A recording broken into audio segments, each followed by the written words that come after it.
अस्सलामुअलैकुम, welcome everyone. आज के लेक्चर में हम डिस्कस करेंगे एक न्यू लेजिस्लेशन जो कि नेशनल असम्बली ने ये लॉ पास किया है, torture and custodial death prevention and punishment act 2022। अभी इसी मंथ नवंबर में 2022 के अंदर एक नया कानून बनाया गया है पाकिस्तान के अंदर। किस हवाले से है? तो इस लॉ का मकसद क्या है कि जो ज़ेर हिरासत जो लोग होते हैं उनके ऊपर जो तशद्दुद किया जाता है या फिर जो ज़ेर हिरासत लोगों की अमवात होती हैं उसको प्रिवेंट करना, उसको रोकना, उसकी रोकथाम करना एंड पनिशमेंट्स, यानी कि जो लोग भी या जिन लोगों की वजह से तशद्दुद होगा या फिर अमवात होंगी तो इस सब को क्रिमिनलाइज करना, इनके लिए पनिशमेंट्स डिस्क्राइब करना, इन चीज़ों को एज ऑफेंस डिक्लेयर करने के लिए ये लॉ बनाया गया है। ये लॉ कब पब्लिश हुआ है? 4 नवंबर 2022 को। अच्छा, ये जो लॉ है it should be your general knowledge, हर खास आम, यानी कि ज़रूरी नहीं कि जो लॉयर्स हैं, जो लॉ स्टूडेंट्स हैं, सिर्फ उन्हीं को इसके बारे में इंफॉर्मेशन हो। हर खास और आम बंदे को इसके बारे में मालूमात होनी चाहिए, बिकॉज आप अपने इर्द गिर्द कहीं ना कहीं ये सब चीज़ें होते हुए देखते हो, तो आपको इस सब के बारे में नॉलेज होना चाहिए। It must be part of your general knowledge. ठीक है, तो आज के लेक्चर में हम इस लॉ को डिस्कस करेंगे इन डिटेल। तो इस लॉ के अंदर टोटल 20 सेक्शंस हैं। आज हम पढ़ेंगे ये लॉ क्यों पास किया गया है, इसके तमाम सेक्शंस को हम डिस्कस करेंगे। जो आज हम देखेंगे कि इस लॉ के अंदर किन किन चीज़ों को ऑफेंस डिक्लेयर किया गया है, किन लोगों को आप सज़ा दिलवा सकते हैं इस लॉ के अंदर, और पनिशमेंट का पूरा तरीक़ाकार क्या है। आज के लेक्चर में हम इस पूरे को डिस्कस करेंगे। आज के लेक्चर का मकसद इस लॉ के बारे में आपको मुकम्मल अवेयरनेस, मुकम्मल आगाही फराहम करना है। ठीक है, तो इसे शुरू करते हैं। तो सबसे पहले हम देखते हैं टाइटल, यानी कि इस लॉ का नाम क्या है। एज़ यूजुअल हर लॉ के अंदर जो सेक्शन नंबर 1 होता है उसके अंदर उस लॉ की डिस्क्रिप्शन होती है, उस लॉ के नाम बताया जाता है, ये बताया जाता है ये लॉ कहाँ कहाँ पर एप्लीकेबल है, इसका स्कोप क्या है, ये लॉ कब से इम्प्लीमेंट होगा, ये तमाम डिटेल सेक्शन नंबर 1 के अंदर मौजूद होती है। तो पहले हम इसका टाइटल देखते हैं। एज यू नो, अभी शुरू में बता दिए, इस लॉ का नाम क्या है? Torture and custodial death prevention and punishment act 2022। फिर आगे बढ़ने से पहले हम ये देखते हैं कि इस लॉ का पर्पस क्या है, इस लॉ का ऑब्जेक्ट क्या है, इस लॉ को क्यों बनाया गया है, क्यों पास किया गया है। तो इसका जवाब हमें कहाँ पर मिलता है? जो इस लॉ का प्रियम्बल है वहाँ पर हमें इसका जवाब मिलता है। प्रियम्बल किसी भी लॉ के अंदर जो मौजूद होता है, प्रियम्बल आपको क्या बताता है? ऑब्जेक्ट ऑफ लॉ, यानी कि ये लॉ क्यों बनाया गया है। तो यहाँ पर हम इसके प्रियम्बल को डिस्कस करेंगे। प्रियम्बल कहाँ पर मौजूद होता है लॉ के अंदर? तमाम सेक्शन से ऊपर जो पैराग्राफ्स बना के लिखे होते हैं वो क्या कहलाते हैं? प्रियम्बल, जिसमें उस लॉ का इंट्रोडक्शन बताया होता है कि ये लॉ क्यों पास किया गया है, क्यों बनाया गया है। ठीक है, तो इस लॉ का पर्पस क्या है? एन एक्ट, ऐसा कानून, टू प्रोवाइड प्रोटेक्शन, यानी कि तहफ़्फ़ुज़ फराहम करना। किसे? To a person during custody, ज़ेर हिरासत जो पर्सन है, जो ज़ेर हिरासत जो शख्स है, उसे प्रोटेक्शन प्रोवाइड करना, उसे तहफ़्फ़ुज़ फराहम करना। किस चीज़ से? From all acts of torture, तशद्दुद के जितने भी इक़दामात होते हैं, जितने भी तरीक़ेकार हैं, उनसे प्रोटेक्शन फराहम करना। किसने किया हो तशद्दुद? परपिट्रेटेड बाय पब्लिक ऑफिशल्स, जो सरकारी अहलकारों की जानिब से जो तशद्दुद होता है उसकी बात हो रही है। ठीक है, तो इस लॉ का मकसद क्या है? वो तमाम लोग जो कि ज़ेर हिरासत हैं, सरकारी अहलकारों के ज़ेर हिरासत हैं, उनको तशद्दुद वगैरह के जितने इक़दामात हैं उनसे तहफ़्फ़ुज़ फराहम करना। ठीक है, फिर उसके बाद वेयरएज़ क्लॉजेज़ भी 3 दी हुई हैं। वेयरएज़ करके जो पैराग्राफ लिखा होता है इसका मतलब क्या होता है? वेयरएज़ करके जो बात आगे लिखी होती है इसका मतलब क्या है? यानी कि इन बातों को भी मद्देनज़र रखते हुए, इन चीज़ों को भी देखते हुए ये लॉ बनाया गया है, यानी कि इसके अंदर भी रीजंस ही होते हैं। तो वेयरएज़ करके 3 क्लॉजेस दी हुई हैं। पहली क्या है? Whereas Pakistan is a party to the United Nations Convention against torture and other cruel, inhuman and degrading treatment and punishments 1984। क्योंकि पाकिस्तान जो है वो इस यूनाइटेड कन्वेंशन का हिस्सा है, इसके अंदर पार्टी है। पहले हम ये देख लेते हैं कि यूनाइटेड नेशन कन्वेंशन किसे कहते हैं। यूनाइटेड नेशन कन्वेंशन क्या हैं? ये लीगल एग्रीमेंट होता है जो कि कंट्रीज़, मुख्तलिफ ममालिक यूनाइटेड नेशन के साथ करते हैं। और इन कन्वेंशंस का मकसद क्या होता है कि इनके अंदर ह्यूमन राइट्स को डिस्क्राइब किया जाता है, और वो तमाम कंट्रीज़ जो इस कन्वेंशन का हिस्सा होते हैं वो अपने अपने ममालिक के अंदर ज़रूरी इक़दामात करते हैं ताकि इन चीज़ों को अपने मुल्क के अंदर इम्प्लीमेंट कर सकें, अपने मुल्क के अंदर लागू कर सकें, ताकि ह्यूमन राइट्स को प्रोटेक्ट कर सकें। ठीक है, यहाँ पर किस कन्वेंशन की बात हो रही है, किस हवाले से? ये convention against torture and other cruel, inhuman and degrading treatment and punishments 1984 का ये कन्वेंशन है। किसके खिलाफ है? तशद्दुद के खिलाफ है, और इसके अलावा जो ज़ालिमाना और गैर इंसानी तौहीन आमेज़ जो सलूक किया जाता है और इनके पनिशमेंट्स के हवाले से ये कन्वेंशन। तो यहाँ पर क्या बताया जा रहा है कि क्योंकि पाकिस्तान इस कन्वेंशन के अंदर पार्टी है, इस कन्वेंशन का हिस्सा है, and it is imperative to make law for its effective implementation, और इसका हिस्सा होने की वजह से ये इम्पेरेटिव है, यानी कि ज़रूरी है कि इसको इम्प्लीमेंट करने के लिए, इसको लागू करने के लिए पाकिस्तान के अंदर इस हवाले से कानून बनाया जाए। ठीक है। तो एक ये पर्पज़ है इस लॉ को बनाने के लिए। और इसके अलावा and whereas the constitution of Islamic Republic of Pakistan guarantees the dignity of man as mention article 14। इसके अलावा जो हमारा कॉन्स्टिट्यूशन ऑफ पाकिस्तान है, पाकिस्तान को जो आइन है, उसके जो आर्टिकल 14 है, उसको भी इम्प्लीमेंट करने के लिए ये लॉ पास करना ज़रूरी है। आर्टिकल 14 किस हवाले से है? Inviolability of dignity of man. Dignity of man का मतलब क्या है? डिग्निटी लफ्ज़ का मतलब क्या होती है? यानी कि वकार। डिग्निटी ऑफ मैन का मतलब क्या है? Right of a person to be valued, to be respected and to be treated ethically. यानी कि हर इंसान का हक है कि सबसे पहले तो उसे इंसान समझा जाए, उसे इज्जत दी जाए, उससे अखलाकी तौर पर पेश आया जाए, चाहे वो इंसान कोई आम बंदा है या फिर कोई ख़ास बंदा है, इसके अंदर कोई फ़र्क नहीं किया जाएगा। हर इंसान को इज्जत दी जाए, हर इंसान को इज्जत दी जाए, उससे अखलाकी तौर पर पेश आया जाए। ठीक है। तो आर्टिकल 14 क्या कहता है कि जो डिग्निटी ऑफ मैन है इट इज़ इनवायलेबल, यानी कि इसके खिलाफ वर्जी नहीं की जाएगी, इससे वायलेट नहीं किया जाएगा। किस किस चीज़ की वायलेशन नहीं की जाएगी? आर्टिकल 14 क्या कहता है? The dignity of man and subject to the privacy of home shall be inviolable. कि डिग्निटी ऑफ मैन, इंसानी जो वकार है, उसकी भी खिलाफ वर्जी नहीं की जाएगी। एंड प्राइवेसी ऑफ होम, जो जिसे आप आमतौर पे आजकल बहुत ज़्यादा सुन रहे होगे, प्राइवेसी ऑफ होम किसे कहते हैं? यानी कि चादर चार दीवारी का जो तकद्दुस है उसे पामाल नहीं किया जाएगा। ठीक है। तो आर्टिकल 14 इस हवाले से। और इसका जो सब आर्टिकल 2 है वो क्या कहता है? No person shall be subjected to torture for the purpose of extracting evidence. किसी भी पर्सन के ऊपर, किसी भी शख्स के ऊपर तशद्दुद नहीं किया जाएगा ताकि उससे जो सबूत हैं वो उगलवाए जा सकें, उससे सबूत निकलवाए जा सकें। सबूत निकलवाने के लिए किसी भी शख्स के ऊपर टॉर्चर, तशद्दुद नहीं किया जाएगा। ठीक है। तो आर्टिकल 14 को इम्प्लीमेंट करना भी इस लॉ का मकसद है। और इसके अलावा and whereas it is expedient to enact a law for the prevention and criminalisation of all acts of torture. और इसके अलावा ज़रूरी है कि ऐसा लॉ इनेक्ट किया जाए, ऐसा लॉ बनाया जाए फॉर द प्रिवेंशन, किस चीज़ की रोकथाम के लिए, and criminalisation of all acts of torture, तशद्दुद के जितने इक़दामात हैं, तशद्दुद के जितने भी तरीक़ेकार हैं उनकी रोकथाम के लिए। एंड क्रिमिनलाइजेशन यानी कि इनको क्रिमिनलाइज किया जाए, यानी इन्हें ऑफेंस डिक्लेयर किया जाए, इन्हें क्रिमिनल ऑफेंस डिक्लेयर किया जाए। ये तमाम इस लॉ के ऑब्जेक्ट्स हैं। इन ऑब्जेक्ट्स को, इन पर्पसेस को अचीव करने के लिए ये लॉ बनाया गया है। ठीक है। फिर इसके बाद हम देखते हैं कि ये लॉ कहाँ कहाँ पर एप्लीकेबल है, इसका स्कोप क्या है। तो it shall extend to the whole of Pakistan. Section number 1 आपको क्या बताता है कि पूरे पाकिस्तान में ये लॉ एप्लीकेबल है। ठीक। फिर नेचर क्या है इस लॉ की, ये लॉ किस किस्म का है? तो ये लॉ प्रोस्पेक्टिव लॉ है। प्रोस्पेक्टिव लॉज किसे कहते हैं? वो तमाम लॉज जो किसी फ्यूचर डेट से एप्लीकेबल होते हैं, या फिर उस डेट से जिस डेट को वो लॉ पास किए गए हैं उस डेट से अगर कोई लॉ एप्लीकेबल होता है या फ्यूचर डेट से लॉ एप्लीकेबल होता है, तो ऐसे लॉ को हम क्या कहते हैं? Prospective law. और वो तमाम लॉज जो कि पास्ट, पिछले इवेंट्स के ऊपर, पिछले डेट के जो इवेंट्स हैं उनके ऊपर एप्लीकेबल होते हैं, तो वो तमाम लॉज क्या होते हैं? Retrospective laws. तो ये जो लॉ है ये प्रोस्पेक्टिव लॉ है। कहाँ से हमें पता चलता है? इसका जो सेक्शन नंबर 1 है वो क्या कहता है? It shall come into force at once, यानी कि ये लॉ फौरी तौर पर लागू किया जाएगा। तो अगर ये बात लिखी होती है एट वंस, तो इसका मतलब क्या है? जो जिस डेट को ये लॉ पास किया गया है उसी डेट से ये लॉ एप्लीकेबल है। तो ये लॉ कब पास किया गया, कब से ये लॉ पब्लिश्ड है? 4 नवंबर 2022 से। तो 4 नवंबर 2022 के बाद से जो इवेंट्स होंगे उनके ऊपर ये लॉ एप्लीकेबल है। उससे पिछले, उससे पहले के जो इवेंट्स हो गए उसके ऊपर ये लॉ एप्लीकेबल नहीं है। ठीक है। तो यहाँ तक हो गया इस लॉ का बेसिक इंट्रोडक्शन। अब हम आते हैं सेक्शन नंबर 2 के ऊपर। सेक्शन नंबर 2 किस हवाले से? डेफिनेशंस के हवाले से है। यहाँ पर किन चीज़ों की डेफिनेशन मौजूद है? यहाँ पर उन टर्म्स को डिफाइन किया हुआ है, यानी कि जो इस लॉ के अंदर आगे रिपीटेडली बार बार यूज़ होंगी।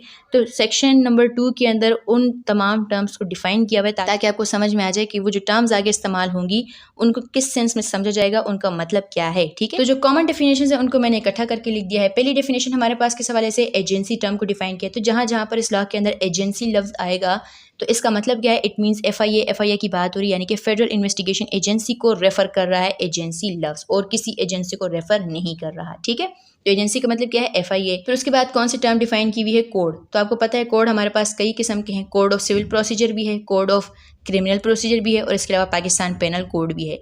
तो ताकि आप कंफ्यूज ना हो आगे जहाँ जहाँ पर टर्म कोड आएगी तो वहाँ पर किस सेंस में इस्तेमाल किया जाएगा ये टर्म, तो वहाँ पर किस सेंस में समझा जाएगा ये, यहाँ पर क्या बताया है? Only code of criminal procedure 1898।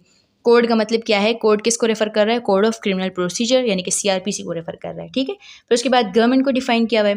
Government means federal government और the provincial government as the case में भी। गवर्नमेंट का मतलब प्रोविंशियल गवर्नमेंट भी हो सकता है, सूबाई हुकूमत भी हो सकती है, या फिर फेडरल गवर्नमेंट भी हो सकती है, यानी कि वफाकी हुकूमत भी हो सकती है, एज द केस में भी, यानी कि जिस तरह भी आगे फिर डिस्क्राइब कर दिया जाएगा। फिर इसके अलावा पर्सन टर्म के बारे में क्या लिखा है? Same meaning as provided in Pakistan panel Code section number 11। अब यहाँ पर क्या किया है? पर्सन जो टर्म है उसको डिफाइन नहीं किया, बल्कि आपको क्या बताया है कि जो पर्सन टर्म की डेफिनेशन पाकिस्तान पेनल कोड के सेक्शन नंबर 11 के अंदर है वहाँ पर जिस सेंस में पर्सन की डेफिनेशन मौजूद है उसी तरह यहाँ पर भी पर्सन लफ्ज़ को समझा जाएगा। तो पाकिस्तान पेनल कोड का जो सेक्शन नंबर 11 है वो पर्सन की डेफिनेशन प्रोवाइड करता है और उस डेफिनेशन में ये बताया गया है कि सिर्फ नेचुरल पर्सनस ही पर्सन की डेफिनेशन के अंदर नहीं आते बल्कि आर्टिफिशियल पर्सन्स भी आते हैं। नेचुरल पर्सन्स का मतलब क्या है, यानी कि इंसान, यानी कि मर्द, औरत, बच्चे, बूढ़े, जवान, तमाम ये तमाम। और इसके अलावा आर्टिफिशियल पर्सन्स का क्या मतलब, यानी कि जो नेचुरल पर्सन्स नहीं है, यानी कि कोई कंपनी वगैरह, तो वो तमाम भी पर्सन की डेफिनेशन के अंदर इंक्लूडेड हैं as per section number 11 of Pakistan panel Code. ठीक है, तो यहाँ पर भी पर्सन टर्म को उसी सेंस में समझा जाएगा जहाँ जहाँ पर पर्सन लफ्ज़ आएगा। ठीक, फिर उसके बाद कई सारी इंपॉर्टेंट डेफिनेशंस हैं इस लॉ के अंदर। पहली उसके अंदर है कंप्लेंट। कंप्लेंट लफ्ज़ को डिफाइन किया हुआ है यहाँ पर। कंप्लेंट का मतलब क्या है, एलिगेशंस, कोई भी एलिगेशंस मेड ओरली और in writing to the agency, कोई भी एलिगेशंस जो कि ओरली कहे जाएं या फिर लिख कर दिए जाएं, इन रिटर्न दिए जाएं टू द एजेंसी, एजेंसी कौन सी, FIA, that a public official or a person working in an official capacity has committed an offence under this act, कोई भी पब्लिक ऑफिशियल यानी कि सरकारी एहलकार या फिर कोई भी बंदा जो कि अपनी ऑफिशियल कैपेसिटी में एक्ट कर रहा है, उसने इस लॉ के अंडर कोई ऑफेंस कमिट किया है। ठीक है, तो यहाँ पर आपको समझ में आ गया कि अगर इस लॉ के अंडर कोई ऑफेंस कमिट होगा तो आपने कंप्लेंट कहाँ पर फाइल करनी है, कंप्लेंट कहाँ पर करनी है, आपने FIA में करनी है। ठीक है, तो इस डेफिनेशन से एसेंशियल्स क्या हमने निकाले, कंप्लेंट में भी ओरल और इन रिटन, आप लिख कर भी कंप्लेंट दे सकते हो FIA को, या फिर ओरली भी कंप्लेंट फाइल की जा सकती है। ठीक है, ओरल भी हो सकती है, रिटन भी हो सकती है। और ये कंप्लेंट कहाँ होगी, it should be made to FIA में की जाएगी ये कंप्लेंट। और थर्ड क्या है, it should be against public official, किसके खिलाफ होगी ये कंप्लेंट, पब्लिक ऑफिशियल के खिलाफ होगी। ठीक है, फिर उसके बाद डिफाइन किया हुआ है कंप्लेनेंट को। कंप्लेनेंट किसे कहते हैं, सिंपली जो पर्सन कंप्लेंट फाइल करते हैं वो कंप्लेनेंट कहलाता है। तो इस लॉ के अंडर कंप्लेनेंट कौन कौन हो सकते हैं, यहाँ पर क्या बताया हुआ है, एनी पर्सन, कोई भी शख्स। तो यहाँ से आपको समझ में आ गया कि ज़रूरी नहीं है कि जिस पर्सन के ऊपर तशद्दुद होगा, जो विक्टिम होगा, सिर्फ वही कंप्लेंट फाइल कर सकता है। कोई भी शख्स, यानी कि अगर उसके जो रिलेटिव्स हैं, जो उसके फ्रेंड्स हैं, या फिर कोई भी थर्ड पर्सन है, एनी पर्सन। ठीक है, कोई भी शख्स कंप्लेंट फाइल कर सकता है। और मजीद वाइडर क्या है, एनी पर्सन और हिज रिप्रेजेंटेटिव, कोई भी शख्स खुद भी कंप्लेंट फाइल कर सकता है या फिर अपने बिहाफ पे किसी और को भी भेज सकता है, किसी और से भी कंप्लेंट फाइल करवा सकते हैं अपने किसी भी रिप्रेजेंटेटिव के थ्रू। ठीक है, कब होगी ये file, upon having reliable information of the commission of an offence under this act, जब उसके पास कोई काबिल एतमाद इंफॉर्मेशन होगी, काबिल एतमाद मालूमात होंगी कि इस लॉ के अंडर कोई ऑफेंस कमिट हुआ है, तब कोई भी शख्स जिसके पास रिलायबल इंफॉर्मेशन है वो कंप्लेंट फाइल कर सकता है। इसेंशियल्स देख लेते हैं इसी डेफिनेशन के अकॉर्डिंग। इसेंशियल्स क्या है कंप्लेनेंट के, any person can file such complaint, आपको क्या पता चलता है कि कोई भी पर्सन कंप्लेंट फाइल कर सकता है। और इसके अलावा एनी पर्सन में हिमसेल्फ और थ्रू रिप्रेजेंटेटिव में फाइल कंप्लेंट, कोई भी शख्स खुद भी फाइल कर सकता है या फिर अपने किसी रिप्रेजेंटेटिव के थ्रू भी कंप्लेंट फाइल कर सकता है। और ये कंप्लेंट कब फाइल की जाएगी, मस्ट हैव रिलायबल इंफॉर्मेशन, उस पर्सन के पास कोई रिलायबल इंफॉर्मेशन होनी चाहिए। ठीक है, किस हवाले से, commission of offence under this act, इस लॉ के अंडर, इस एक्ट के अंडर कोई ऑफेंस कमिट हुआ है। ठीक है, तो कोई भी शख्स जिसके पास रिलायबल इंफॉर्मेशन होगी तो वो FIA में कंप्लेंट फाइल कर सकता है। ठीक, फिर उसके बाद डिफाइन किया हुआ है विक्टिम को या एग्रीव पर्सन को। विक्टिम या एग्रीव पर्सन कौन है, any person against whom offence is committed, कोई भी शख्स जिसके खिलाफ वो ऑफेंस जो है कमिट हुआ है, यानी कोई भी शख्स जो कि उस तशद्दुद वगैरह का निशाना बना है, वो कौन है, विक्टिम। ठीक है, तो कोई भी शख्स जो कि ज़ेरे हिरासत है और जिसके ऊपर तशद्दुद हुआ है या जो भी ऑफेंस कमिट हुआ है वो पर्सन क्या कहलाएगा, विक्टिम। फिर उसके बाद है पब्लिक ऑफिशियल। यहाँ पर इस लॉ के अंडर कौन से पब्लिक ऑफिशियल्स की बात हो रही है, यहाँ पर उनको डिफाइन किया हुआ है। Every person who holds any office by virtue of which he is empowered to, कोई भी शख्स जो कोई भी ऐसा ऑफिस होल्ड करता है जिसकी वजह से वो एम्पावर्ड है, उसके पास क्या पावर्स हैं, टू प्लेस और कीप एनी पर्सन इन कन्फाइनमेंट, कि वो किसी भी शख्स को कैद कर सकता है, कन्फाइन कर सकता है। या फिर every officer of government whose duty it is as such officer, या फिर कोई भी गवर्नमेंट का ऑफिसर जिसकी ड्यूटी है ऑफिसर होने के नाते, क्या ड्यूटी है, टू प्रिवेंट ऑफेंसेस, जराइम की रोकथाम करना, टू इन्वेस्टिगेट, जराइम को इन्वेस्टिगेट करना, जराइम की तफ्तीश करना, and to give information of offences, और जो जराइम होते हैं उनके बारे में मालूमात देना। ठीक है, तो ये तमाम लोग कौन हैं, पब्लिक ऑफिशियल्स हैं।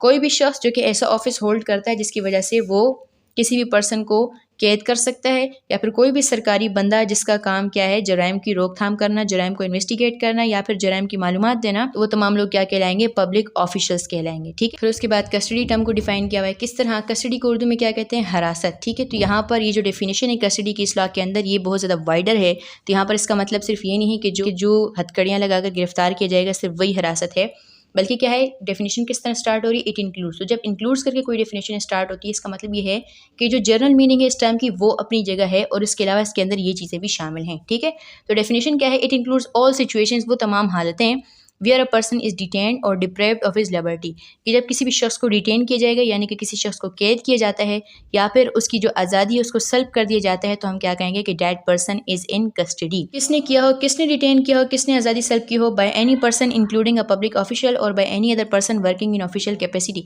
कोई भी शख्स चाहे वो पब्लिक ऑफिशियल होगा या फिर कोई भी ऐसा शख्स जो कि अपने ऑफिशियल कैपेसिटी में काम कर रहा होगा, वो तमाम लोग। ठीक है, irrespective of legality, nature and any place of such detention. और इससे कोई फ़र्क नहीं पड़ता कि ये जो डिटेंशन है यानी कि ये जो कैद है या जो आज़ादी सल्ब की गई है ये लीगल है या इलीगल है या फिर ये किसी भी जगह पर है। यानी कि अगर किसी शख्स को उसके अपने घर में ही डिटेन कर दिए जाते हैं या किसी और जगह पर डिटेन किए जाते हैं, यानी कि ज़रूरी नहीं है कि जेल होगी, थाना होगा, वही उसकी बात हो रही, कोई भी जगह हो सकती है। ये उस शख्स का अपना घर भी हो सकता है। अगर उसे अपने घर में ही डिटेन कर दी जाए, कैद कर दिया जाए, उसको आज़ादाना हरकत ना करने दी जाए, उसे बाहर ना निकलने दिया जाए, तो ये तमाम चीज़ें क्या कहलाएंगी, ये तमाम कस्टडी टर्म के अंदर इंक्लूडेड हैं। फिर उसके बाद कस्टडी टर्म का जो स्कोप है मजीद वाइडर किया हुआ है दो एक्सप्लेनेशन के जरिए। इसकी एक्सप्लेनेशन नंबर 1 क्या कहती है, कस्टडी के अंदर क्या क्या चीज़ें आती हैं, इट इंक्लूड्स जुडिशल कस्टडी। अगर कोई भी शख्स जुडिशल कस्टडी में है तो वो भी इस कस्टडी टर्म के अंदर इंक्लूडेड है। जुडिशल कस्टडी का क्या मतलब है, जब कोई शख्स जुडिशल लॉकअप में होता है, जेल के अंदर होता है, उसकी बात हो रही है। ठीक है, तो जुडिशल कस्टडी भी इंक्लूडेड है। इसके अलावा it includes all forms of temporary and permanent restraint upon the movement of a person by law और बाय फोर्स और बाय अदर मीन्स। किसी भी किस्म के आर्जी या फिर मुस्तकिल पाबंदी किसके ऊपर, किसी भी शख्स की मूवमेंट के ऊपर, चाहे वो कानूनी हो या फिर ज़बरदस्ती की गई हो या फिर किसी भी तरीके से की गई हो, तो हम क्या कहेंगे कि that person is in custody. तो अगर कोई भी शख्स जेल में है तो वो कस्टडी में है। इसके अलावा अगर किसी भी शख्स की जो मूवमेंट है उसके ऊपर आर्जी या मुस्तकिल पाबंदी लगा दी जाती है, चाहे वो ज़बरदस्ती हो या फिर कानूनी हो, किसी भी तरीके से हो, तो हम क्या कहेंगे कि वो शख्स ज़ेर हिरासत है। यानी कि फॉर एग्जांपल अगर किसी शख्स को उसके अपने घर से ही बाहर ना निकलने दिया जाए या जिस जगह पर वो आया था वहाँ से बाहर उसे ना निकलने दिया जाए या उसे किसी से मिलने की इजाज़त न दी जाए, तो ये तमाम चीज़ें क्या है, इस सब का क्या मतलब है कि वो शख्स ज़ेर हिरासत है। फिर इसके बाद एक्सप्लेनेशन नंबर 2 कस्टडी का स्कोप मजीद वाइडर करते हैं। क्या कहता है, a person shall be deemed to be in custody during search, arrest and seizure proceedings. यानी कि एक शख्स को इन कस्टडी ज़ेर हिरासत समझा जाएगा कब, जब सर्च प्रोसीडिंग्स होंगी, अरेस्ट किया जाएगा या फिर सीजर प्रोसीडिंग्स होंगी। सर्च का मतलब क्या है, यानी कि अगर किसी शख्स की तलाशी ली जा रही है तो वो शख्स ज़ेर हिरासत है, या फिर अगर किसी शख्स को गिरफ्तार किया जा रहा है, या फिर सीजर प्रोसीडिंग्स यानी कि ज़बरदस्ती किसी शख्स को कैप्चर कर लेना, पकड़ लेना, तो ये तमाम चीज़ें, तो हम क्या कहेंगे कि वो शख्स कस्टडी में है। ठीक है, तो यहाँ तक आपको समझ में आ गया कि इस लॉ के अंदर कस्टडी किसे कहते हैं। अगर किसी भी शख्स को कैद किया जाएगा या फिर उसकी जो आज़ादी है सल्ब कर दी जाएगी, चाहे वो कहीं पर भी हो, किसी जगह पर भी हो, या फिर किसी भी शख्स की जो मूवमेंट है उसके ऊपर आर्जी या मुस्तकिल पाबंदी लगाई जाएगी, या फिर किसी भी शख्स की तलाशी ली जाएगी, उसे गिरफ्तार किया जाएगा या उसे कैप्चर किया जाएगा, तो हम क्या कहेंगे कि that person is in custody. ठीक है, फिर उसके बाद डिफाइन किया हुआ है क्रूअल इनह्यूमन डीग्रेडिंग ट्रीटमेंट को। किस तरह के सलूक को डिफाइन किया हुआ है, क्रूअल ट्रीटमेंट यानी कि जो जालिमाना सलूक है, इनह्यूमन ट्रीटमेंट यानी कि गैर इंसानी सलूक, डीग्रेडिंग ट्रीटमेंट यानी कि तौहीन आमेज सलूक, ज़िल्लत आमेज सलूक। तो किस तरह के सलूक को जालिमाना, गैर इंसानी या तौहीन आमेज सलूक कहेंगे, किस तरह ये लॉ डिफाइन करता है, it means and includes any deliberate और एग्रेवेटेड ट्रीटमेंट। इसका मतलब क्या है, इसके अंदर क्या चीज़ शामिल है, कोई भी ऐसा सलूक जो कि जानबूझकर किया गया हो, जो कि सीरियस नेचर का हो, और किसने किया हो ये सलूक, inflicted by a public official or any person acting on his behalf.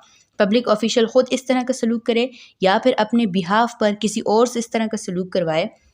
किसके साथ ये सलूक किया जाए, against a person under their custody, जो शख्स इनकी हिरासत में है उसके साथ इस किस्म का सलूक किया जाए, और इस सलूक की वजह से क्या हो, कॉजिंग सफरिंग, ग्रोस ह्यूमिलिएशन और degradation of the person in custody. जिस शख्स के साथ इस किस्म का सलूक किया जा रहा है उसे शदीद तकलीफ पहुंचे या फिर उसकी तौहीन की जाए, उसकी बेइज्जती की जाए, तो ऐसे सलूक को हम क्या कहेंगे, क्रूअल इनह्यूमन डिग्रेडिंग ट्रीटमेंट।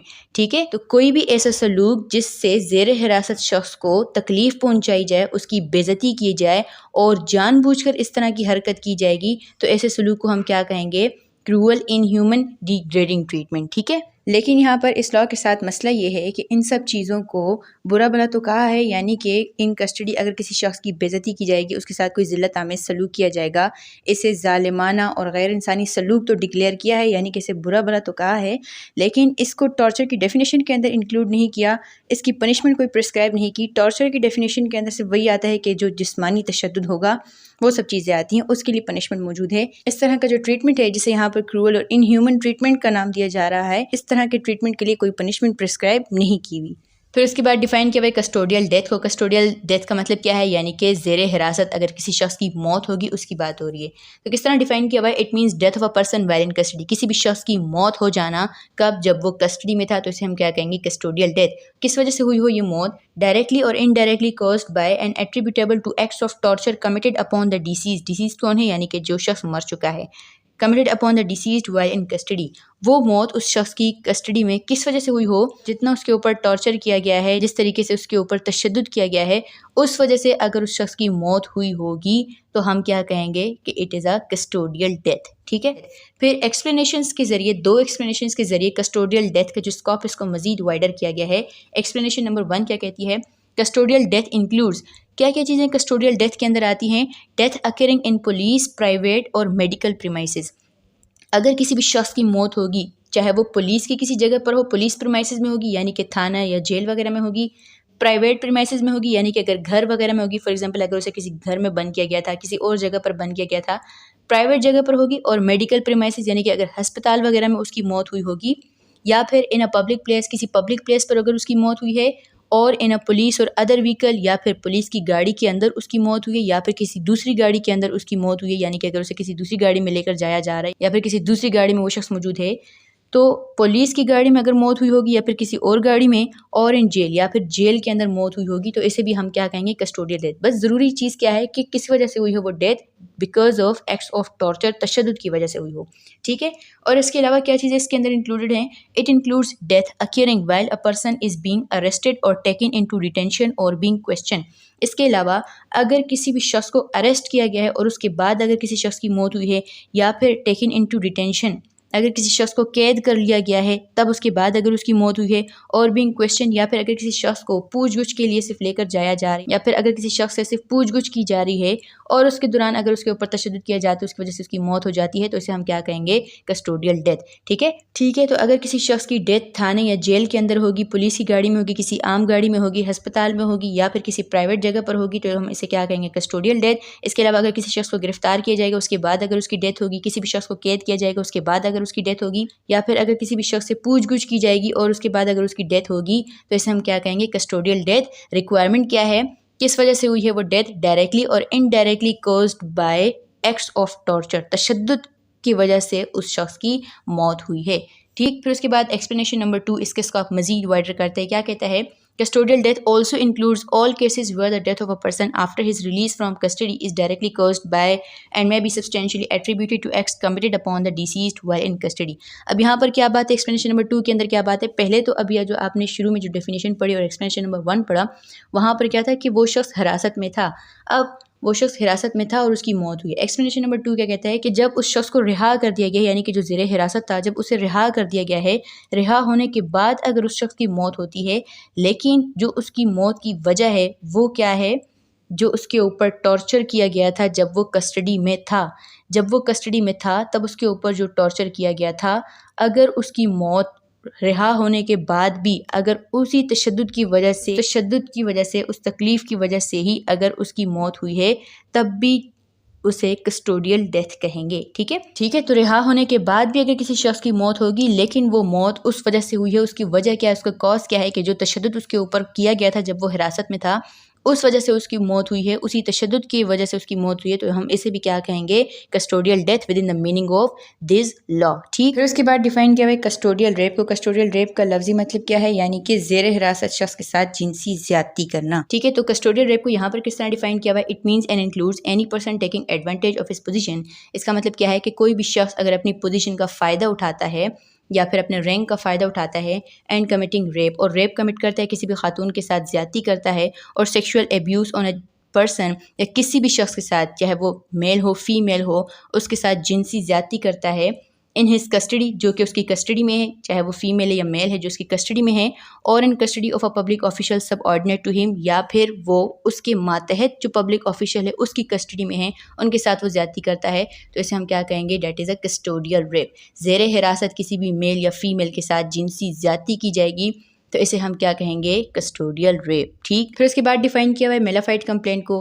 आम लफ्ज़ों में हम इसे डिफाइन करें तो क्या कहेंगे, मेलाफाइड कंप्लेंट का मतलब क्या है, यानी कि झूठी कंप्लेंट जिसका मकसद क्या है, सिर्फ और सिर्फ पब्लिक ऑफिशियल को फंसाना। ठीक है, तो मेलाफाइड कंप्लेंट किसे कहते हैं, यहाँ पर किस तरह डिफाइन किया हुआ है। मेलाफाइड कंप्लेंट का मतलब क्या है, यानी कि ऐसी कंप्लेंट जो कि बदनीयती के ऊपर बेस करती है। It means a complaint filed against any person including a public official, कोई भी ऐसी कंप्लेंट जो कि किसी भी शख्स के खिलाफ या पब्लिक ऑफिशियल के खिलाफ फाइल की जाएगी, किस तरह, विद मेलाफाइड इंटेंशंस, बदनीयती की बुनियाद पर, और अल्टीरियर मोटिव्स। अल्टीरियर लफ्ज़ का मतलब क्या होता है, ऊपरी, यानी कि ज़ाहिरी तौर पर तो वो कंप्लेन है लेकिन एक्चुअली कोई और मकासद है उसके पीछे, और टू हरास सच पर्सन और पब्लिक ऑफिशियल, या फिर इस कंप्लेन का मकसद क्या है कि वो शख्स जिसके खिलाफ कंप्लेन फाइल की जा रही है उसको हरासा किया जाए। ठीक है, तो ऐसी कंप्लेन क्या कहलाएगी, मेलाफाइड कंप्लेन। ऐसी कंप्लेन जो कि बदनीयती की बुनियाद पर होगी, जिसका मकसद पब्लिक ऑफिशियल को हरासा करना होगा या कोई भी और मकसद होगा कंप्लेन फाइल करने का, ऐसी कंप्लेन को हम क्या कहेंगे, मेलाफाइड कंप्लेन। ठीक है, फिर उसके बाद टॉर्चर को डिफाइन किया हुआ है। टॉर्चर किस तरह डिफाइन किया हुआ है, it means an act committed by which severe physical pain or physical suffering is intentionally inflicted on a person.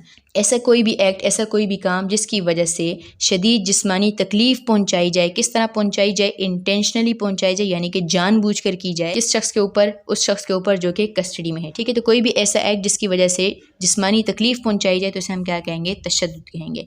किस वजह से तशद्दुद पहुंचाया जा रहा है, पर्पसेस क्या हैं, obtaining information from him or any third person, ताकि उस शख्स से जो कि ज़ेर हिरासत है उससे कोई मालूमात हासिल की जाए, या फिर किसी थर्ड पर्सन से मालूमात हासिल की जाए, यानी कि जो ज़ेर हिरासत शख्स है उसके ऊपर इसलिए तशद्दुद किया जा रहा है ताकि वो किसी थर्ड पर्सन को कहे कि वो इन्हें कोई मालूमात दे। या फिर क्या है, कन्फेशन। कन्फेशन किसे कहते हैं, यानी कि जुर्म का एतराफ़ करना। जो शख्स तशद्दुद कर रहा है वो चाहता है कि वो जो पर्सन है जिसके ऊपर वो तशद्दुद कर रहा है वो किसी जुर्म का एतराफ़ करे। ये पर्पसेस हों टॉर्चर करने के लिए, या फिर punishing him or any third person for any act committed or suspected to have been committed, या फिर जो शख्स टॉर्चर कर रहा है वो टॉर्चर इसलिए कर रहा है क्योंकि वो उस पर्सन को खुद से सज़ा देना चाहता है, खुद से सज़ा दे रहा है, उसे दे रहा है या फिर किसी भी थर्ड पर्सन को दे रहा है, यानी कि टॉर्चर इसको कर रहा है लेकिन तकलीफ किसी थर्ड पर्सन को हो रही है उसको टॉर्चर करने की वजह से। ठीक है, किस लिए है, फॉर एन एक्ट कमिटेड, कि उस शख्स ने जो कि ज़ेर हिरासत है उसने कोई ऐसा काम किया है जिससे वो पब्लिक ऑफिसर शायद नाराज़ हो गया है, उसे लगता है कि उसने ऐसा कोई काम किया है, या फिर उसे शक है कि इसने ऐसा काम किया होगा। ठीक है, तो इसके लिए पनिश करने के लिए उसे उसके ऊपर तशद्दुद किया जा रहा है। या फिर इंटिमिडेटिंग, इंटिमिडेशन का मतलब क्या है, यानी कि डराने धमकाने के लिए उसके ऊपर तशद्दुद किया जा रहा है। और कॉर्सिंग him or any third person, या फिर उसे प्रेशराइज करने के लिए, उस पर दबाव डालने के लिए, उसके ऊपर दबाव डालने के लिए जो कि ज़ेर हिरासत है जिसके ऊपर तशद्दुद किया जा रहा है उसके ऊपर दबाव डालने के लिए, या फिर इसके ऊपर तशद्दुद करके किसी तीसरे बंदे के ऊपर, किसी थर्ड पर्सन के ऊपर दबाव डाला जा रहा है। ठीक है, या फिर क्या पर्पसेस हैं, फिर ये जनरल बात लिखिए, और for any reason based on discrimination of any kind, या कोई भी रीज़न हो सकता है, कोई भी पर्पज़ हो सकता है टॉर्चर करने का, based on discrimination of any kind, किसी भी वजह से कोई भी अगर इम्तियाजी सलूक किया जाएगा तो इसे हम क्या कहेंगे कि it is an act of torture. By whom, कौन ये टॉर्चर कर रहा है, such pain or suffering is inflicted by public official or any person acting in his official capacity. Public official खुद ये टॉर्चर कर रहा है, या फिर कोई भी पर्सन जो कि अपने ऑफिशियल कैपेसिटी में काम कर रहा है वो ये टॉर्चर कर रहा है, या फिर एट हिज इंस्टिगेशन, यानी कि किसी और तीसरे पर्सन को उकसाया जा रहा है कि वो तशद्दुद करे, या फिर विद हिज कंसेंट और एक्विजेंस। कंसेंट और एक्विजेंस का मतलब क्या है, यानी कि रजामंदी के साथ, यानी कि पब्लिक ऑफिशियल खुद तो तशद्दुद नहीं कर रहा लेकिन अगर कोई थर्ड पर्सन, कोई तीसरा बंदा है जो उसके ऊपर बढ़ास निकालना चाहता है तो उसे वो तशद्दुद करने की इजाज़त देता है। ठीक है, तो पब्लिक ऑफिशियल खुद तशद्दुद करे या फिर किसी और को उकसाए तशद्दुद करने पर, या फिर किसी को तशद्दुद करने की इजाज़त दे, तो ये तमाम चीज़ें इसके अंदर इंक्लूडेड हैं। ठीक, फिर उसके बाद एक्सेप्शन भी दी हुई है टॉर्चर की डेफिनेशन के अंदर। क्या लिखा है, it doesn't include pen or suffering arising inherent इन और incidental to lawful sanctions,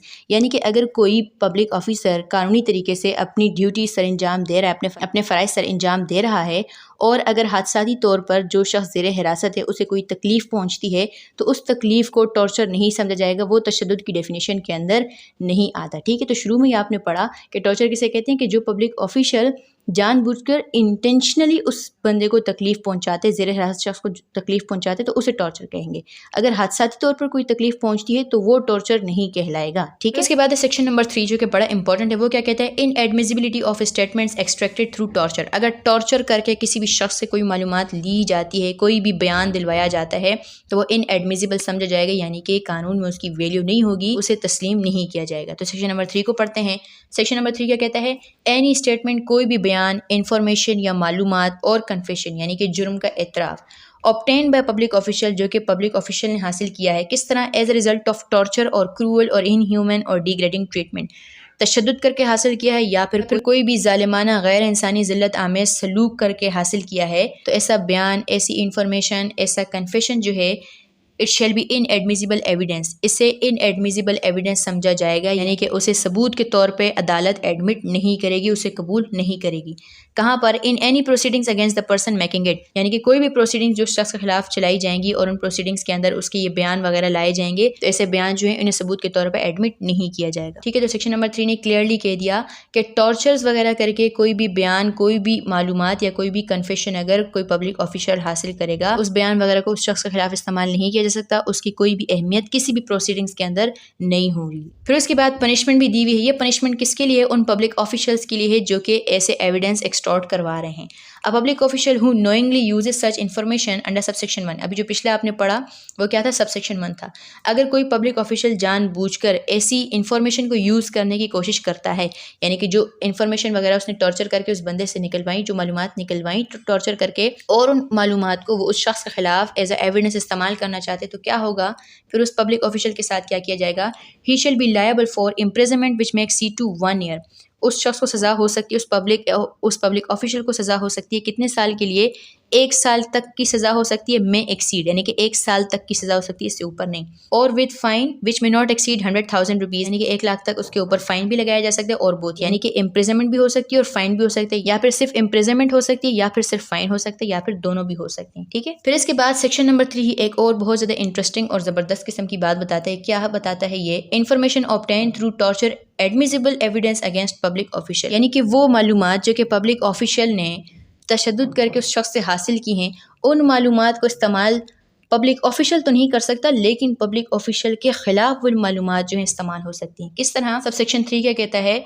not withstanding anything contain in subsection 1 and 2, यानी कि सबसेक्शन 1 and 2 के अंदर जो भी लिखा हुआ है उसके अलावा बात की जा रही है, उसके बावजूद बात की जा रही है। इन्फॉर्मेशन और कन्फेशन, वो जो इन्फॉर्मेशन या फिर कन्फेशन या फिर कोई भी बयान जो हासिल किया गया है obtain through torture, ETC torture या क्रूअल या फिर इनह्यूमन ट्रीटमेंट वगैरह से, shall be admitted as evidence, उसे एविडेंस के तौर पे एडमिट किया जाएगा, यानी कि एडमिसिबल एविडेंस समझा जाएगा। कब? Against a person accused of the offence of torture, उस शख्स के खिलाफ जिसने टॉर्चर कमिट किया है, उस शख्स के खिलाफ उन बयानात को इस्तेमाल किया जा सकता है। ये बात यहाँ पर बहुत ज़बरदस्त किस्म की होगी। ठीक है, तो पब्लिक ऑफिशियल टॉर्चर वगैरह करके जो मालूमात हासिल करता है, उस मालूमात को अगर वो एविडेंस के तौर पर पेश करेगा तो वो एविडेंस एडमिसिबल नहीं होंगे, लेकिन उस मालूमात को इस्तेमाल किया जा सकता है पब्लिक ऑफिशियल के ख़िलाफ़। पब्लिक ऑफिशियल को सज़ा दिलवाने के लिए उस मालूमात को इस्तेमाल किया जा सकता है। पब्लिक ऑफिशियल के अगेंस्ट, पब्लिक ऑफिशियल के ख़िलाफ़ वो जो एविडेंस है, वो मालूमात वगैरह या कन्फेशन वगैरह, वो एडमिसिबल होंगी, वो एडमिसिबल पीस ऑफ एविडेंसेस समझी जाएंगी। ठीक है, फिर उसके बाद है सेक्शन नंबर 4, वो किस हवाले से? कस्टडी ऑफ फीमेल्स, यानी कि ख़वातीन की हिरासत के हवाले से। ये सेक्शन क्या कहता है? No female shall be detain in custody, किसी भी फीमेल को कस्टडी में, कैद में नहीं रखा जाएगा, हिरासत में नहीं रखा जाएगा। किस पर्पज़ के लिए? 2 पर्पसेस यहाँ पर बताए हुए। In order to extract information regarding the whereabouts of a person accused of an offence, ताकि उस औरत से, उस खातून से मालूमात ली जाए किस हवाले से कि जो शख्स जिसने जुर्म किया है उसके वेयर अबाउट्स मालूम करने के लिए, यानी कि उसके ठिकाना मालूम करने के लिए, या फिर जिस शख्स ने जुर्म किया है उसके हवाले से किसी भी किस्म की मालूमात हासिल करने के लिए किसी भी खातून को हिरासत में नहीं लिया जाएगा। या फिर to extract evidence from such female, किसी भी खातून से एविडेंसेस निकलवाने के लिए, सबूत निकलवाने के लिए उसको हिरासत में नहीं लिया जाएगा। तो ये दोनों बातें बता दी। किसी भी मुजरिम के ठिकाने के बारे में मालूमात हासिल करने के लिए किसी भी औरत को कैद नहीं किया जाएगा, या फिर किसी भी औरत से सबूत निकलवाने के लिए, सबूत हासिल करने के लिए किसी भी औरत को कैद नहीं किया जाएगा। ठीक है, और इसके अलावा सेक्शन नंबर 4 क्या कहता है कि अगर किसी फीमेल को इन दोनों बातों के अलावा अगर कस्टडी में डिटेन करने की ज़रूरत है तो कौन डिटेन करेगा? Female shall not be taken or held in custody by male, किसी भी खातून को कोई भी मर्द कस्टडी में ना तो लेगा और ना ही कस्टडी में रखेगा। ठीक है, ओनली अ फीमेल, कौन रख सकता है? Only a female public official lawfully authorised to do so can take a female into custody. कौन फीमेल को कस्टडी में रख सकता है, कौन फीमेल को रिटेन कर सकता है? सिर्फ ऐसी फीमेल जो कि पब्लिक ऑफिशियल है और जो कानूनी तौर पर ऑथोराइज्ड है, एम्पावर्ड है कि वो किसी भी शख्स को रिटेन कर सकती है। तो वो सिर्फ ऐसी खातून जो है किसी भी फीमेल को कस्टडी में ले सकती है, यानी कि कोई थर्ड फीमेल भी नहीं ले सकती, कोई थर्ड पर्सन भी नहीं ले सकता, सिर्फ ऐसी फीमेल ले सकती है जो कि लॉफुली कानूनी तौर पे ऑथोराइज्ड है हिरासत में लेने के लिए। तो वो खातून किसी भी औरत को कस्टडी में ले सकती है। ठीक है, फिर उसके बाद है हमारे पास सेक्शन नंबर 5, किस हवाले से? इन्वेस्टिगेशन ऑफ सच ऑफेंसेस, के इन ऑफेंसेस की, इन जराइम की इन्वेस्टिगेशन किस तरह होगी, इनकी तफ्तीश किस तरह की जाएगी। तो इसका सबसेक्शन 1 क्या कहता है, agency FIA shall have exclusive jurisdiction to investigate the complaints against public officials who have committed offence under this act। कौन इन्वेस्टिगेशन कर सकता है कि सिर्फ एजेंसी यानी कि सिर्फ FIA के पास एक्सक्लूसिव जुरिस्डिक्शन है, यानी कि खसूसी जुरिस्डिक्शन है, सिर्फ ये ऐसी कंप्लेंट्स के बारे में इन्वेस्टिगेशन कर सकते हैं। कोई भी दूसरी एजेंसी या फिर पुलिस इन मैटर्स के हवाले से, इन कंप्लेंट्स के हवाले से इम्पॉर्ट नहीं है। कोई भी और एजेंसी या फिर पुलिस इन मैटर्स के हवाले से इन्वेस्टिगेशन तफ्तीश नहीं कर सकती। ठीक है, पब्लिक ऑफिशियल्स के खिलाफ जो कंप्लेंट होंगी तफ्तीश कौन करेगा, सिर्फ और सिर्फ FIA। प्रोवाइडेड डेट, अब एक और बात क्या बताई हुई है, provided that the agency shall investigate such complaints under the supervision of National Commission of Human Rights. यानी कि जो FIA है जब वो तफ्तीश करेगी तो वह किसकी निगरानी में रहते हुए ये तफ्तीश करेगी, जो पाकिस्तान का नेशनल कमीशन है ह्यूमन राइट्स का, इसकी निगरानी में रहते हुए FIA इन मैटर्स के हवाले से, इन कंप्लेंट्स के हवाले से इन्वेस्टिगेशन करेगी। ठीक है, फिर उसके बाद सबसेक्शन नंबर 2 है, वो क्या कहता है, ये किस हवाले से है, if at any time including during the grant of physical remand under code. अब कोड की बात हो रही है, यानी कि क्रिमिनल प्रोसीजर कोड की बात हो रही है, यानी कि क्रिमिनल प्रोसीजर कोड का जो प्रोसेस है उसके हवाले से बात हो रही है कि जब मजिस्ट्रेट के सामने जब किसी मुजरिम को पेश किया जाता है और जब उसका फिजिकल रिमांड मांगा जाता है, तो फिर जो मजिस्ट्रेट है जिससे रिमांड मांगा जा रहा है, जिस्मानी रिमांड मांगा जा रहा है, the magistrate has reasonable grounds for believing that an offence under this act has been committed or a complaint of torture has lodged by any person in custody. और जो मजिस्ट्रेट जिसके सामने शख्स को पेश किया गया है, उस मजिस्ट्रेट को लगता है कि इस एक्ट के अंडर कोई ऑफेंस कमिट हुआ है, यानी कि जो हिरासत में शख्स है उसके ऊपर कोई तशद्दुद किया गया है या फिर कोई कंप्लेंट ऑलरेडी लॉन्च की हुई है टॉर्चर के हवाले से, तो मजिस्ट्रेट क्या करेगा, he shall order medical examination of such person. वो शख्स जिसका फिजिकल रिमांड मांगा जा रहा है, यानी कि वो शख्स जो कि हिरासत में है, उसका मजिस्ट्रेट क्या करवाएगा, मेडिकल एग्जामिनेशन करवाएगा। और अगर उस मेडिकल एग्जामिनेशन से पता चलता है कि उस शख्स के ऊपर वाकई टॉर्चर हुआ है, तो मजिस्ट्रेट क्या करेगा, he shall notify the agency to investigate such offence. तो मजिस्ट्रेट क्या करेगा, एजेंसी को ये बात बताएगा टू इन्वेस्टिगेट सच ऑफेंस, कि वो इन ऑफेंसेस की, यानी कि जो टॉर्चर वाले ऑफेंसेस हैं, इनके बारे में तफ्तीश करें। ठीक है, तो दो बातें बता दी, एक तो कंप्लेंट फाइल की जा सकती है टॉर्चर के अगेंस्ट, जो कि शुरू में आपको बता दिया, लेकिन किसी भी मुजरिम को जब फिजिकल रिमांड लेने के लिए, जिस्मानी रिमांड हासिल करने के लिए जब मजिस्ट्रेट के सामने पेश किए जाते हैं और मजिस्ट्रेट को अगर लगता है कि इस शख्स के ऊपर तशद्दुद हुआ है, तो मजिस्ट्रेट क्या करेगा, उस शख्स का मेडिकल एग्जामिनेशन करवाएगा। और मेडिकल एग्जामिनेशन के बाद मेडिकल जो रिपोर्ट है वो ये कहती है कि इस शख्स के ऊपर वाकई तशद्दुद हुआ है, तो मजिस्ट्रेट क्या करेगा, मजिस्ट्रेट भी क्या कर सकता है, ये FIA को नोटिफाई करेगा और फिर जो FIA है वो इस मैटर के हवाले से, वो टॉर्चर के जो ऑफेंसेस हैं इनके हवाले से इन्वेस्टिगेशन करेंगे। ठीक है, फिर उसके बाद सबसेक्शन नंबर 3 है, वो क्या कहता है, पावर्स ऑफ एजेंसी, यानी कि इन मैटर्स के हवाले से जब FIA वाले इन्वेस्टिगेशन करेंगे तो इनके पास क्या पावर्स हैं, same powers and shall follow same procedure as provided in Federal Investigation Act 1974।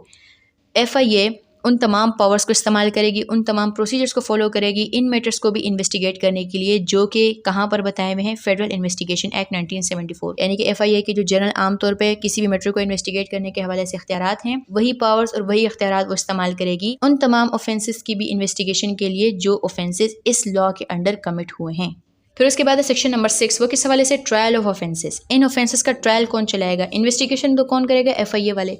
In offences का ट्रायल कौन चलाएगा, court of session, only court of session, यानी कि मजिस्ट्रेट्स वगैरह इन मैटर्स का ट्रायल नहीं चलाएंगे। Court of session shall have exclusive jurisdiction to try offences under this act. इस लॉ के अंडर कोई भी ऑफेंस कमिट होगा तो इसके हवाले से एक्सक्लूसिव जुरिस्डिक्शन, खसूसी तौर पर जुरिस्डिक्शन किसको हासिल है, कोर्ट ऑफ सेशन को हासिल है। कोर्ट ऑफ सेशन के अलावा इन मैटर्स के हवाले से कोई भी दूसरे कोर्ट्स इन ऑफेंसेस का ट्रायल नहीं चलाएंगे। ठीक है, तो इन्वेस्टिगेशन कौन करेगा, सिर्फ और सिर्फ FIA कर सकता है। ट्रायल कौन चला सकता है, सिर्फ और सिर्फ कोर्ट ऑफ सेशन। और इसके अलावा सेक्शन नंबर 6 क्या कहता है कि जब court of session in offences के हवाले से ट्रायल चलाएंगे तो एडजर्नमेंट ग्रांट नहीं करेंगे, यानी कि तारीख के ऊपर तारीख नहीं देंगे। ठीक है, तो सेक्शन नंबर 6 क्या कहता है, no adjournment shall be granted during the trial. इन ऑफेंसेस के हवाले से जब ट्रायल चलाया जाएगा तो एडजर्नमेंट नहीं दी जाएगी, इस मैटर को फ्यूचर डेट्स के ऊपर मुलतवी नहीं किया जाएगा। सेव फॉर, एक्सेप्शन क्या दी हुई है, save for the interest of justice, यानी कि अगर कोर्ट को लगता है कि वाकई एडजर्नमेंट की ज़रूरत है, सिर्फ तब एडजर्नमेंट दी जाएगी। And if such adjournment is granted, और अगर एडजर्नमेंट ग्रांट की जाएगी, it should not be more than 30 days, यानी कि 30 दिनों से ऊपर की तारीख नहीं देगा कोर्ट। ठीक है, फिर उसके बाद है सेक्शन नंबर 7, वो किस हवाले से, intimation to the concern government and transfer or suspension of the public official. वो पब्लिक ऑफिशियल जिस गवर्नमेंट से भी मंसूब है, यानी कि अगर वो वफाकी हुकूमत के अंडर है या फिर वो सूबाई हुकूमत के अंडर है, उस गवर्नमेंट को इंटीमेट किया जाएगा, यानी कि इतला दी जाएगी, और वो जो पब्लिक ऑफिशियल है फिर उसका ट्रांसफ़र या फिर उसे मुअत्तल किया जाएगा। इसको डिटेल में पढ़ते हैं। सब सेक्शन 1 किस हवाले से, intimation to the concern government, जो भी कंसर्न गवर्नमेंट है, चाहे वो फेडरल है या फिर प्रोविंशियल है, उसे इतला दी जाएगी। कौन इतला देगा? Agency. The agency while investigating a public official who is accused of an offence under this act, कि जब जो FIA वाले हैं वो जब उस पब्लिक ऑफिशियल से तफ्तीश कर रहे होंगे, कौन सा पब्लिक ऑफिशियल? जिसके ऊपर इल्ज़ाम है कि उसने इस एक्ट के अंदर कोई ऑफेंस कमिट किया है। Shall within 24 hours of arrest, जब वो उस पब्लिक ऑफिशियल को गिरफ्तार कर लेंगे तो 24 घंटों के अंदर अंदर क्या करेंगे? Inform the competent authority to which such official is accountable. FIA वाले क्या करेंगे? जो कंपिटेंट अथॉरिटी है जिसके सामने वो जो पब्लिक ऑफिशियल है वो अकाउंटेबल है यानी कि जवाबदेह है, उसको इन्फॉर्म किया जाएगा of the nature of proceedings against him, उस पब्लिक ऑफिशियल के अगेंस्ट, उस पब्लिक ऑफिशियल के खिलाफ किस किस्म की जो प्रोसीडिंग्स है वो चलाई जा रही हैं। ठीक है। कंपिटेंट अथॉरिटी का क्या मतलब है यहाँ पर? It means appointing authority as prescribe in the service rules of the relevant government. जो भी गवर्नमेंट है, फेडरल गवर्नमेंट है या फिर सूबाई गवर्नमेंट है, उसके अंदर जो कंपिटेंट अथॉरिटी है यानी जिस अथॉरिटी ने उस पब्लिक ऑफिशियल को अपॉइंट किया हुआ है उसकी बात हो रही है। ठीक है। तो कंपिटेंट अथॉरिटी को FIA वाले 24 घंटों के अंदर अंदर, यानी कि जब उन्होंने पब्लिक ऑफिशियल को गिरफ्तार कर लिया तो 24 घंटों के अंदर अंदर वो कंपिटेंट अथॉरिटी को इन्फॉर्म करेंगे किस हवाले से कि पब्लिक ऑफिशियल के खिलाफ किस किस्म की जो प्रोसीडिंग्स है वो चलाई जा रही हैं। फिर इसके बाद सब सेक्शन 2 क्या कहता है? ट्रांसफर और सस्पेंशन ऑफ पब्लिक ऑफिशियल। अब ये कंपिटेंट अथॉरिटी वाले क्या करेंगे? वो उस पब्लिक ऑफिशियल को ट्रांसफर करेंगे या फिर उसको मुअत्तल करेंगे, सस्पेंड करेंगे। किस तरह? On the completion of departmental inquiry within 7 days. 7 दिनों के अंदर अंदर क्या होगा? डिपार्टमेंटल इंक्वायरी मुकम्मल की जाएगी।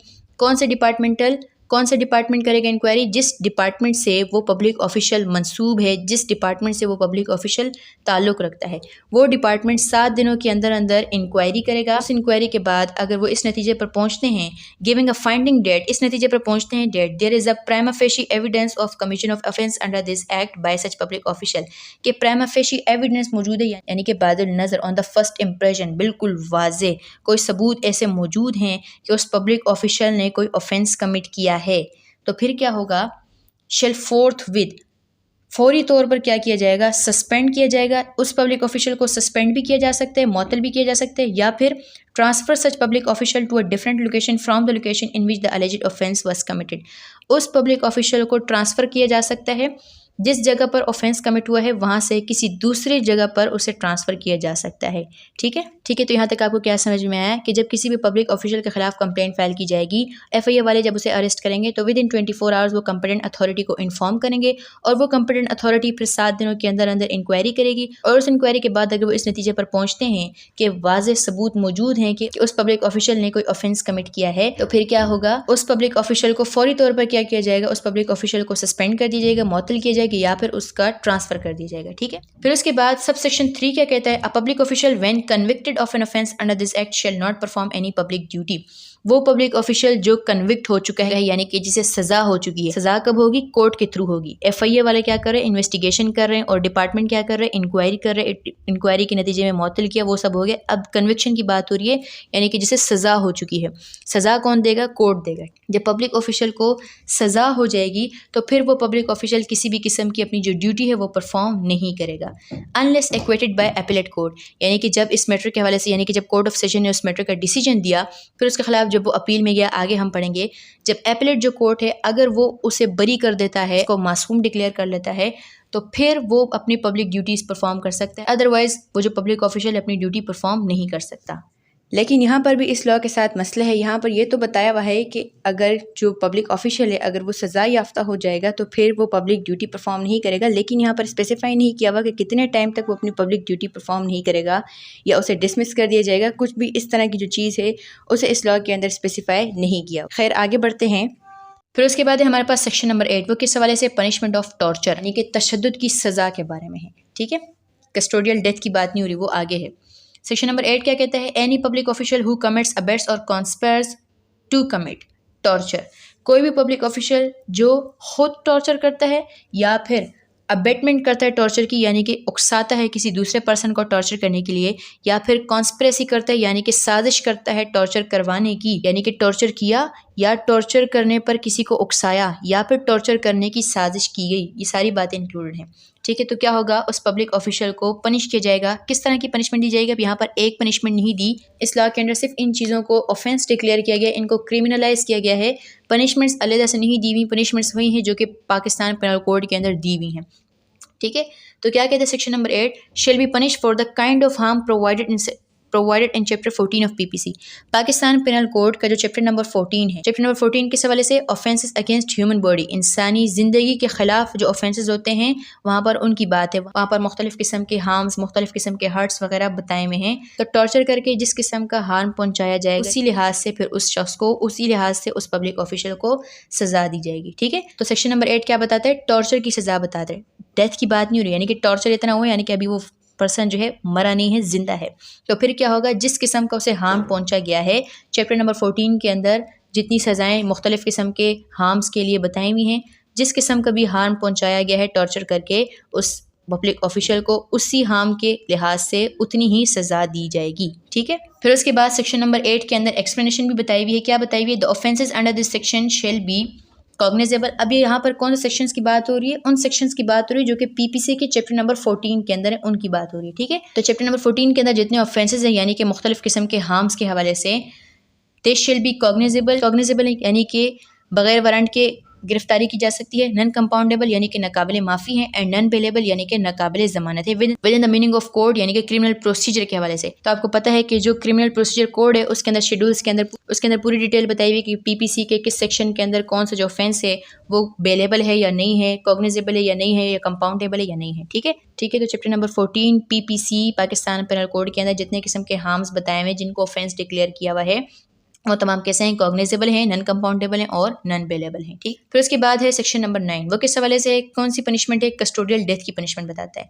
ये भी क्या कहता है? हु एवर कमिट्स अबेट्स और conspires to commit custodial death. कोई भी अगर जेर हिरासत किसी भी शख्स को कत्ल करेगा या फिर अबेटमेंट करेगा, किसी भी दूसरे शख्स को उकसाएगा या फिर कॉन्स्पायर्स करेगा यानी कि साजिश करेगा, shall be punish with the same punishment as prescribe in section 302 PPC. Section 302 के हवाले से है पनिशमेंट फॉर कत्ल अमद। उसके अंदर कत्ल अमद की पनिशमेंट बताई हुई। कत्ल अमद क्या है? यानी कि वो कत्ल जो कि जानबूझकर किया गया हो, इंटेंशनली कमिट किया गया हो। तो कस्टोडियल डेथ होगी। किसी भी जेर हिरासत शख्स की मौत अगर होगी तो जो शख्स भी उसे कत्ल करेगा, जो भी उसकी साजिश करेगा या किसी भी और पर्सन को उकसाएगा उसे मारने के लिए, तो उसे दफ़ा 302 के तहत ही सज़ा दी जाएगी। ठीक, फिर एक्सप्लेनेशन के अंदर क्या बताया हुआ है कि ये जो ऑफेंस है किस किस्म का है?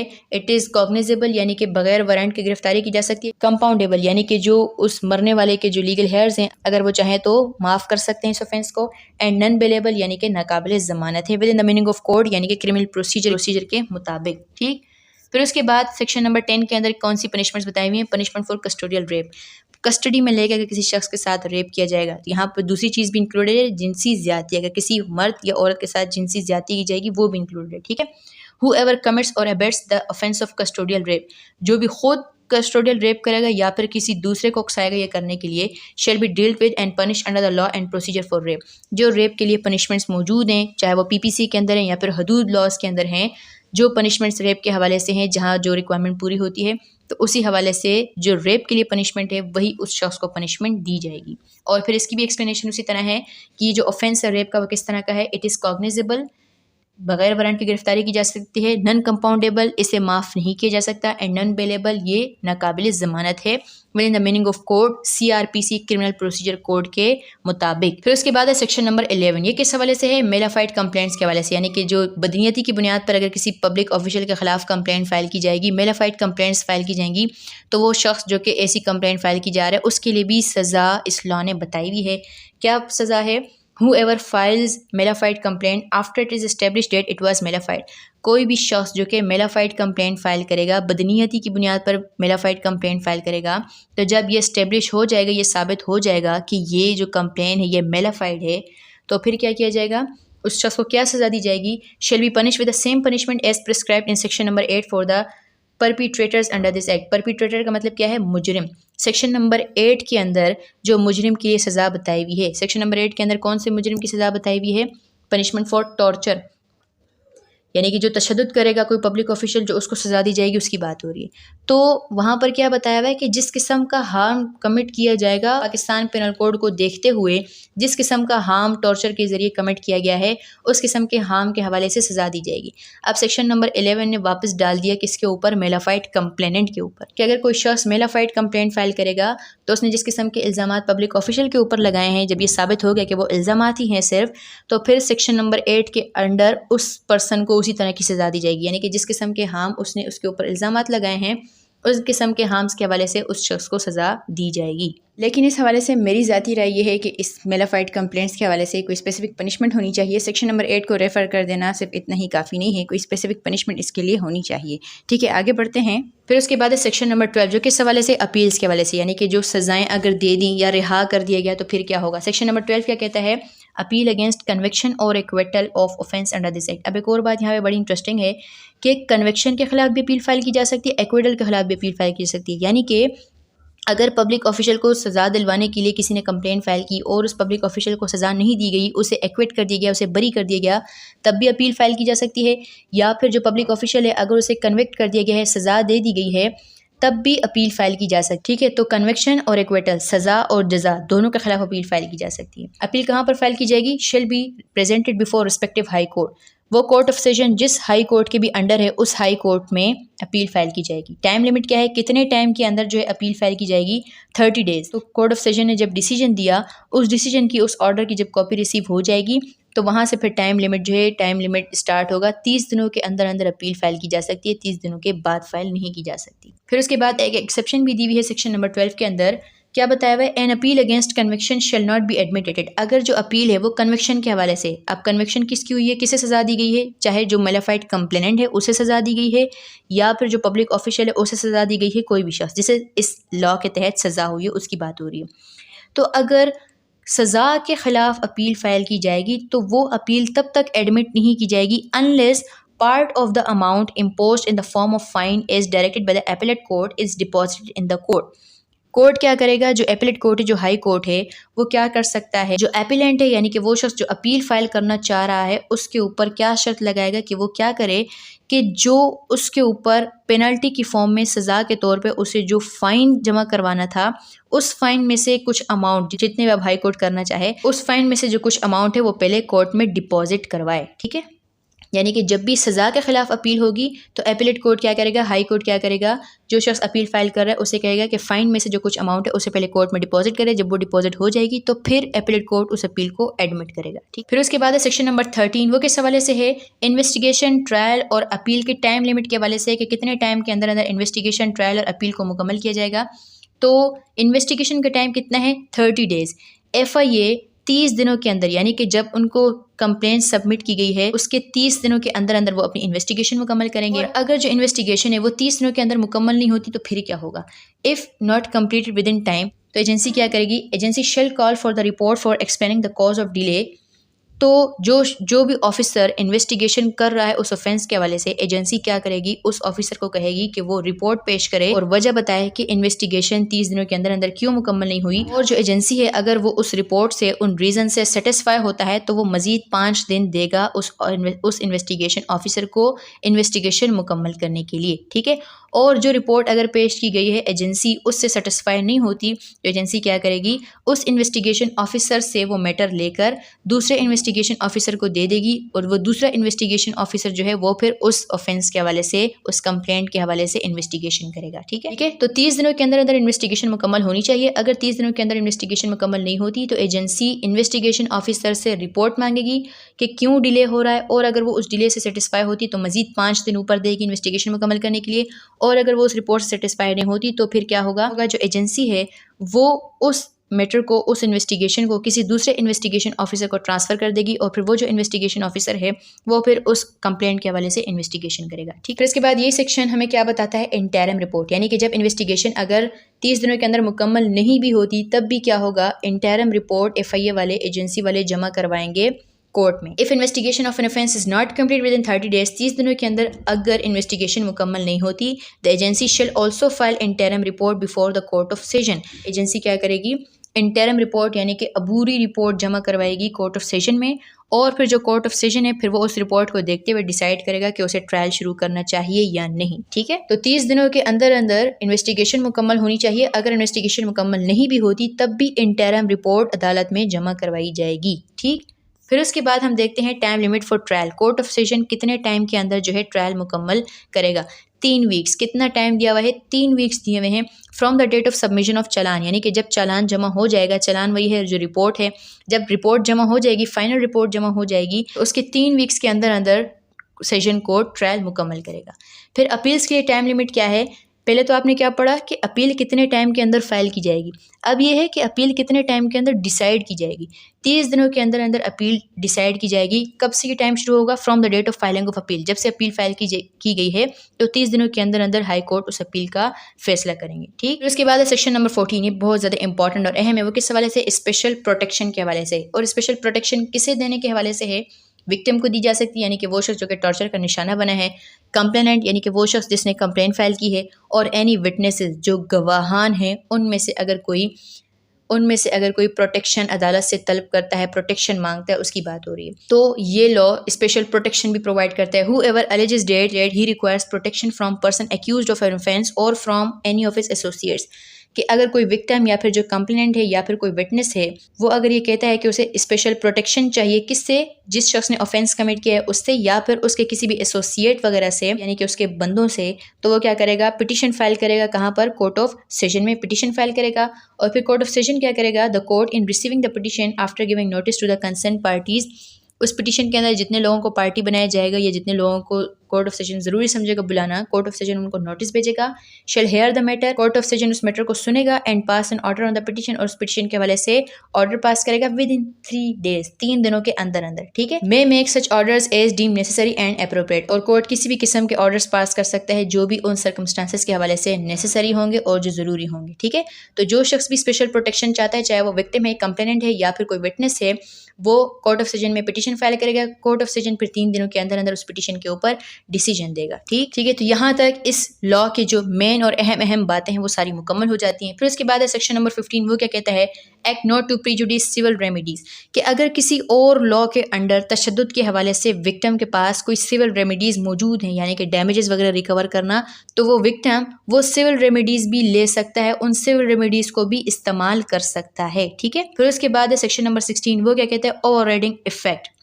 इस लॉ को एक ओवरराइडिंग इफेक्ट देता है। ये क्या कहता है कि इस लॉ के जितने प्रोविजंस है वो अप्लाई होंगे, not with standing anything contain in any other law for the time being in force, और इससे कोई फर्क नहीं पड़ता कि किसी और लॉ के अंदर क्या चीज़ मौजूद है क्या चीज़ नहीं है।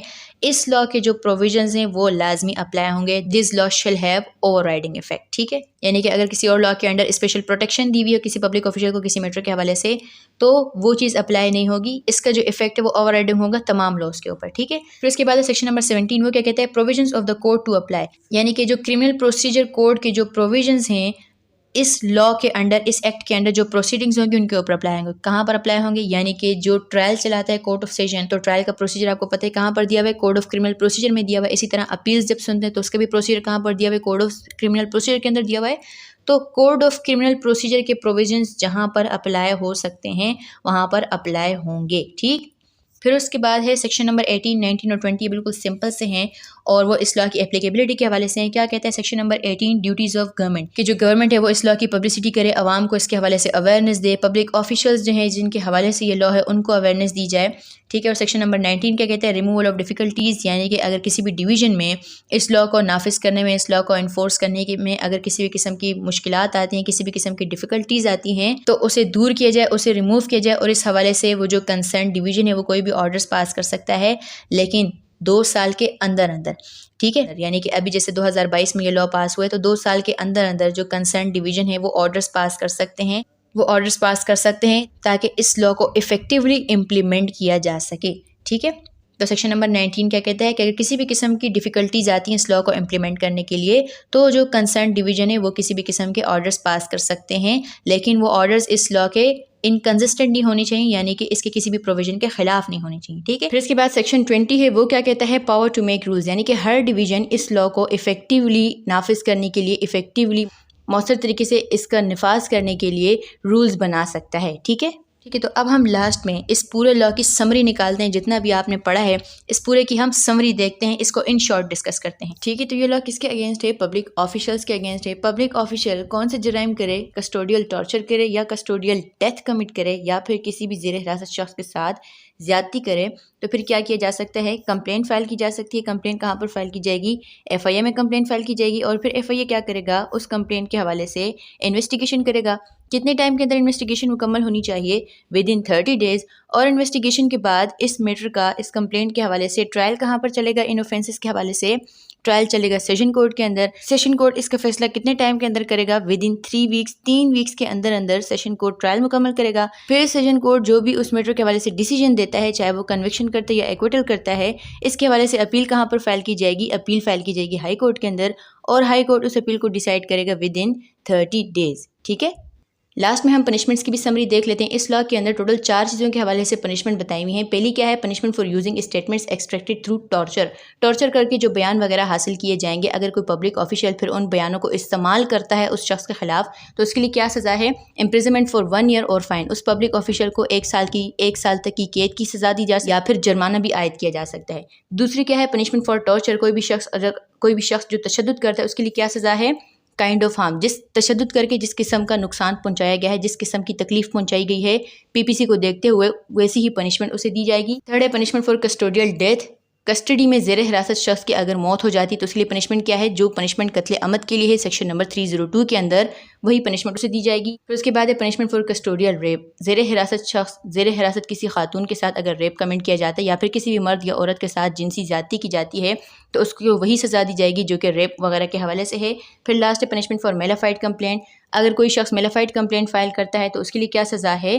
Kind of harm. यानी कि जो पनिशमेंट टॉर्चर के हवाले से पनिशमेंट फॉर टॉर्चर है, सेम वही पनिशमेंट किसे दी जाएगी? फिर मेलाफाइड कंप्लेनेंट को दी जाएगी। ठीक है। होप सो यहाँ तक आपको ये लॉ इन डिटेल समझ में आ गया होगा। Thank you so much for watching.